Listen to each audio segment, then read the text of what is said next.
I, 18 female, have a young teen sister. I currently work and study simultaneously and make around 500 or 600 euros every month, and 250 euros of that goes to my one-bedroom apartment. I pay for electricity, Wi-Fi, food, etc., and saved up some money from my paycheck these past 2 months to buy her something nice. She'd requested this perfume from Sephora, which costs around 80 euros, this makeup kit from Benefit, which retails for around 40 euros, and many more things in that price range.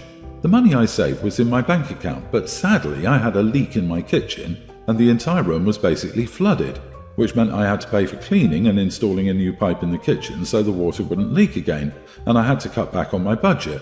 I promised that I would try to get her some things off her wish list, but now I couldn't. Instead, I went to the beauty supply store and got her this big makeup kit the size of a microwave, heck, even bigger, filled with normally priced makeup that retails for about 60 or 70 euros. It includes foundation, eyeshadow, lip gloss, etc. It looks like one of those makeup kits makeup artists use, and it's fairly priced but doesn't include high-end products. On Christmas Day, my sister saw the big present and got fairly excited. To be exact, my brother thought it was a PS4, that's how big the makeup kit is. Once she opened it, she didn't know how to react but smiled and thanked me. She continued to open the rest and saw that it was the only thing I'd gotten her. She immediately began to lash out and tell me that I promised to get her certain things off her wish list.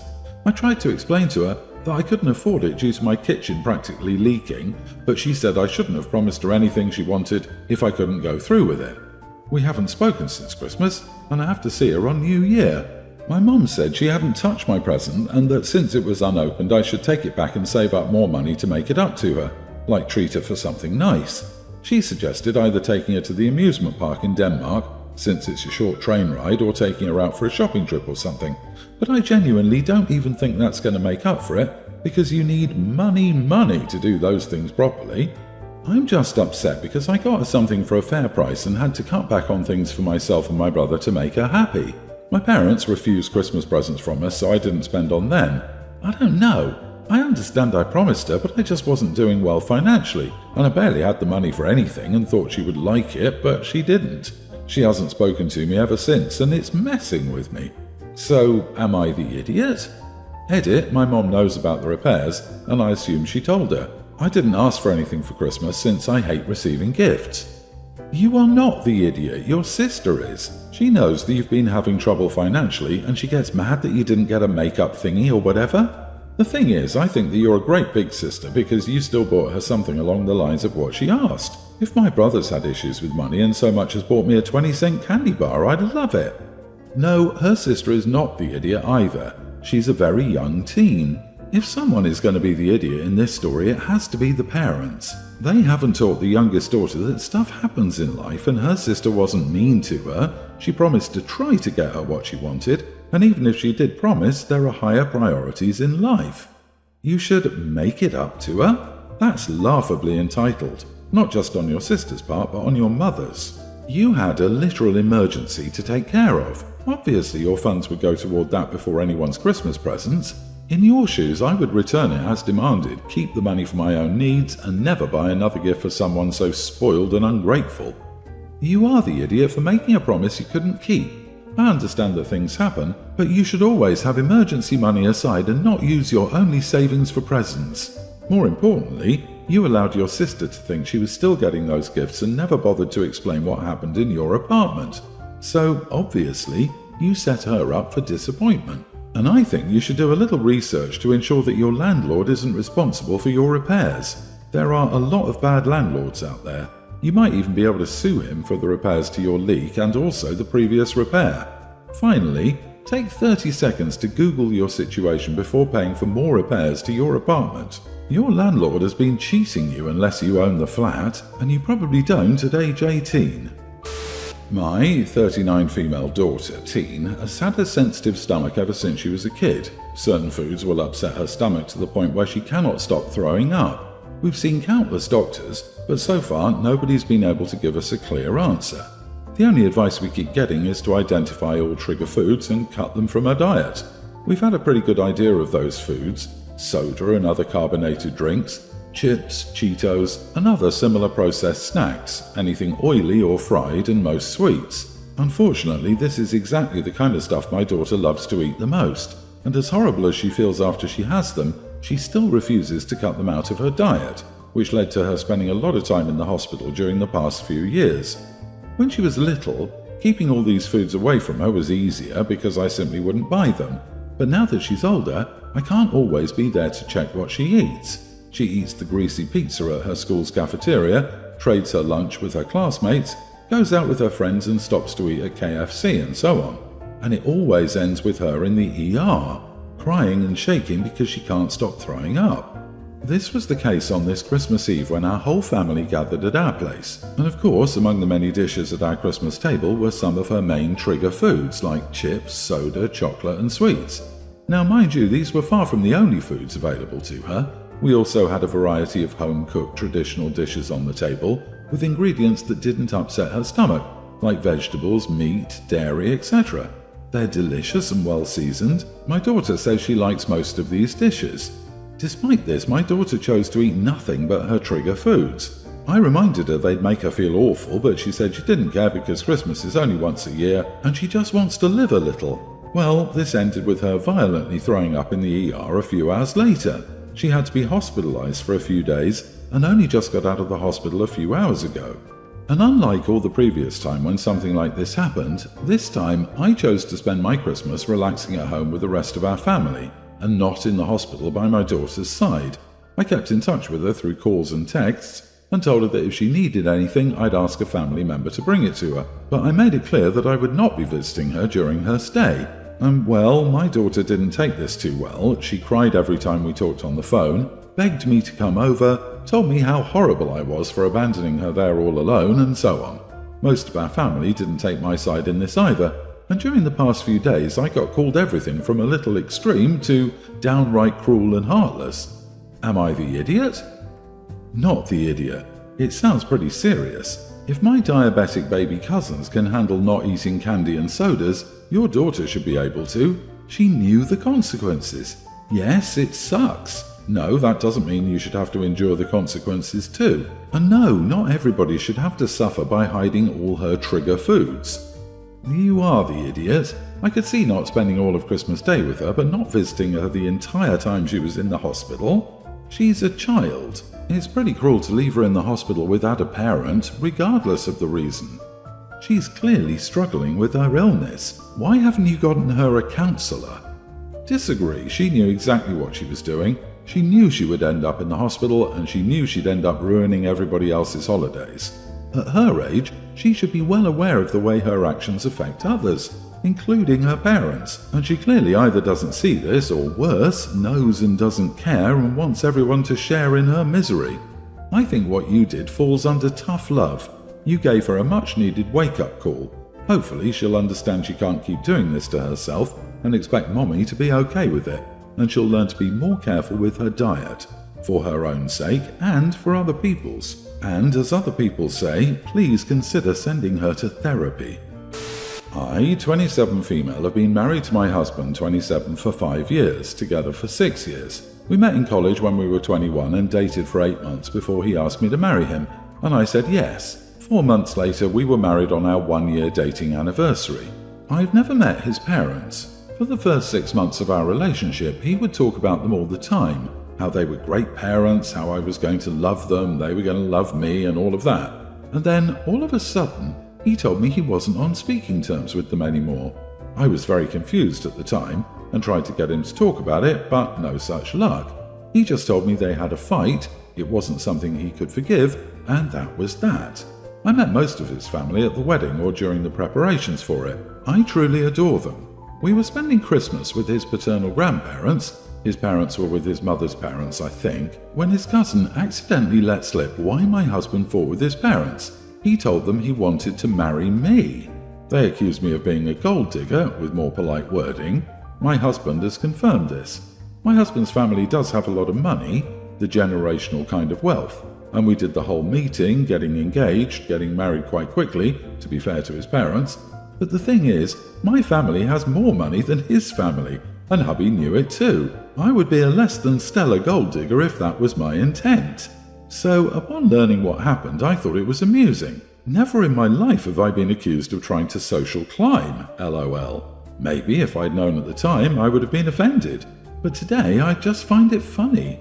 I told my husband he should contact his parents and try to mend their relationship. They were just worried for his sake. While I'm truly grateful he stuck by me and defended me so strongly, there's no need for that anymore. He didn't want to hear it. At this point, I was a little bit exasperated. His parents were worried and had no way of knowing better. I told him it was silly to stay in no contact with them after all this time for such a small offence. My honour has already recovered from learning what they said. Well, he was upset about that last bit, saying it was silly. Things have gotten back to normal since we last talked about it yesterday morning, but I'm wondering, am I the idiot? Should I apologise? I just think it makes no sense to throw away such a great parental relationship for something about me that I'm not even bothered with. You are the idiot, really gently. I know with the distance of time it doesn't seem like a big deal to you, but you forget a few things. He still hasn't told you the whole story. People don't cut off their parents for years because of one little remark. They cut off their parents because that remark was the last straw. There's more to this. I think you should apologise for minimising his experience and say that from now on, however, he wants to manage his parents and you're on his side. Well, here's a question for you. If you didn't come from wealth and they treated you as a gold digger, do you actually think that you'd be laughing this off as no big deal? At the end of the day, whatever happened was enough that a guy who previously had a close relationship with his parents decided he wanted to go no contact. This generally isn't a decision made lightly. Is your husband the sort of person who cuts people off willy-nilly? So yeah, you are the idiot for telling him it's silly and a small offence. Clearly it wasn't to him. My husband, Will, 35, and I, female 36, have 3 kids: Adam, male tween, Maddie, female 2 years younger, and Megan, female younger child. Will has always been into video games, Star Wars, anime, etc. It's never been my cup of tea, but I think it's healthy that we have separate hobbies and interests, and we have other stuff in common. When we had Adam, Will was super excited to share his interests with him and bought him Star Wars-themed baby grows and toys, etc. For Adam's first Halloween, Will dressed him up as Darth Vader and it was super cute. It was the same for the girls. I did tell Will that I had no issue with this while the kids were small, but we had to let them develop their own interests. As it turns out, both Adam and Maddie love playing computer games with their dad and have similar interests, so there have been no issues. The problem now is that as Megan is getting older, she's showing more interest in princesses and Barbies, etc., and finds her dad's and siblings' interests boring. Will has an issue with this and keeps trying to encourage Megan more towards his interests. For example, at Halloween, he seemed annoyed that Megan wanted to dress as Elsa, as he always took pride in Maddie not dressing up as a princess, like lots of her classmates. This Christmas, it's come to a head as Will spent all of Boxing Day playing the Switch with Adam and Maddie and helping them build Lego while leaving Megan out. Will has offered Megan to play with them, but she wants to play with her new toys and the games that she likes. I played with Megan most of the day, but she asked if she could play her new Barbie game on the Switch for a while with her dad. So I told them all to let her have a turn and play the Barbie game with Megan. Adam and Maddie were fine and seemed to have fun, but Will kept making fun of the game and telling Megan that other games like Mario Kart were far more fun. I could see Megan losing confidence in wanting to play the game, and she started to say she didn't want to play anymore. So I pulled Will aside and told him off and said that while he was a great dad to Adam and Maddie, he was a bad dad to Megan by ignoring her interests. Will was hurt by being called a bad dad and has been quiet ever since. The kids are now starting to notice that their dad is upset. I'm wondering if I was too harsh, as he's generally a good dad, and I do know that he loves Megan as much as he loves Adam and Maddie. Not the idiot. He sounds almost misogynistic. He doesn't like that the youngest girl likes girl things. He took pride in Maddie not wanting to dress up like a princess and having interests that are less typically girl interests. Kinda screams he's proud because she's not like other girls. He discourages and criticizes things he thinks are stupid, which again seems to line up with girly things. This just might be something to think about and consider seriously. I get being bored or annoyed with a kid's video game, but criticizing it and putting your kid's interests down is just gross. I may also just expect more emotional maturity and emotional intelligence from an adult though. It needs to be said, whether he realizes it or not, your husband is alienating one of his children, and he needs to correct that before it's too late. No idea if you were too hard on Will or not, but don't be that woman who feels like she has to make her husband feel better because he feels bad about messing up. If he messed around, and it sounds like he did, it's okay for him to feel bad until he apologizes and tries to fix it. You don't have to fix this for him. I cannot believe I'm writing this, but I'm actually arguing about this with my boyfriend. Long story short, we've been dating for about 3 months, and we always hang out at his place for one reason or another. This year for Christmas, neither of us went to visit family for logistical reasons, so we thought we'd spend the weekend together at mine. For one of the days, we purposefully planned to stay home the whole day. Ever since I was young, I've always loved wearing robes at home. I have a super soft and fluffy one, and I usually layer it over my at-home clothes. I basically treat my robe like a jacket. It's also extra nice because it's freezing where I live. The day started out fine, but after a few hours, my boyfriend kept giving me weird looks because he finally asked me to take my robe off and put on normal clothes. I asked him what he meant because we were both basically matching, except for the robe. We both had on sweatpants and a sweater. I just had the extra robe. He said the robe made me look lazy and he kind of hated it. It's a totally new robe, so it's not like it was shabby, so I said no. We were at home alone, not expecting guests, and literally doing nothing except eating snacks and watching TV. I wanted to be comfortable. We ended up arguing about it, which ruined the day for me. We talked it over and he said I was an idiot for not being willing to compromise. I told him he wasn't being fair because it was me being comfortable in my own home, and his only reason for not wanting me to wear it was I looked lazy in it. Also, just to be clear, I do not wear the robe in public or in front of guests. Not the idiot. 3 months in, he's trying to control what you wear while in your own home, no less. It's comfy clothing. You're allowed to look lazy when you're having a lazy day. I'd seriously reconsider this relationship, especially if he's giving this much of a red flag this early on. Right? This really got me. He said I was an idiot for not being willing to compromise. Compromise about what? Is OP going to wear half a robe? Maybe a terry cloth pantsuit, a pair of starched and ironed pajamas he deems as productive looking enough for a day lounging at home? No, he doesn't want to compromise. He wants evidence that OP will give in to his wants and whims without asking questions or voicing opinions. This is very, a housewife must have a dress and makeup on all day in case someone comes to call, and so her husband will literally never ever see her with her makeup off. Exactly. Some things you need to come to a compromise on, and others, one person is just plain wrong and needs to sit down and shut up. A lot of people, controlling idiots, like to throw around the compromise flag because it sounds reasonable and mature. In reality, it's a power play. It's your home. He's a guest. He has no reason to boss you around. If he thinks you look lazy in a robe, I can't imagine what he's going to think on days when you're in pajamas, no makeup and just relaxing. The good thing is that it's only been 3 months. Dump him and move on. Don't stay with someone like him. He's showing you what he is like, and it will only worsen.